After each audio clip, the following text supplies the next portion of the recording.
नमस्कार दोस्तों, आज की कहानी है देवी।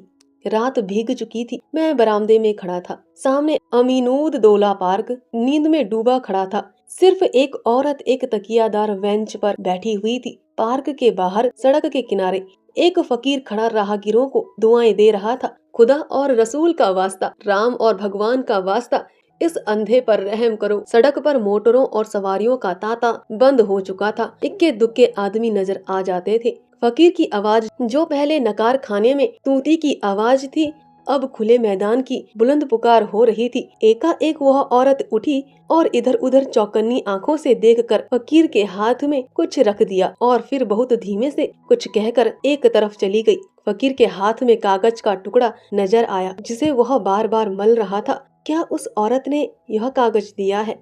यह क्या रहस्य है? उसके जानने के कौतूहल से अधीर होकर मैं नीचे आया और फकीर के पास खड़ा हो गया।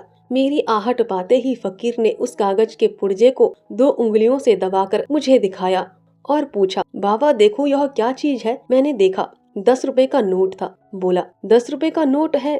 कहाँ पाया? फकीर ने नोट को अपनी झोली में रखते हुए कहा, कोई खुदा की बंदी दे गई है। मैंने और कुछ नहीं कहा।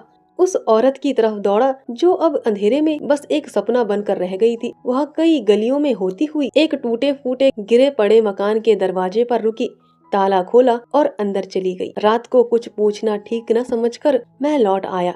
रात भर मेरा जी उसी तरफ लगा रहा। एकदम तड़के में फिर उस गली में जा पहुंचा। मालूम हुआ वह एक अनाथ विधवा है। मैंने दरवाजे पर जाकर पुकारा, देवी मैं तुम्हारे दर्शन करने आया हूँ। औरत बाहर निकल आई। गरीबी और बेकसी की जिंदा तस्वीर से मैंने हिचकते हुए कहा, रात आपने फकीर को? देवी ने बात काटते हुए कहा, अजी वह क्या बात थी? मुझे वह नोट पड़ा मिल गया था, मेरे किस काम का था। मैंने उस देवी के कदमों पर सिर झुका दिया। प्रेम चालीसा से। धन्यवाद दोस्तों, आशा है आपको यह कहानी पसंद आए।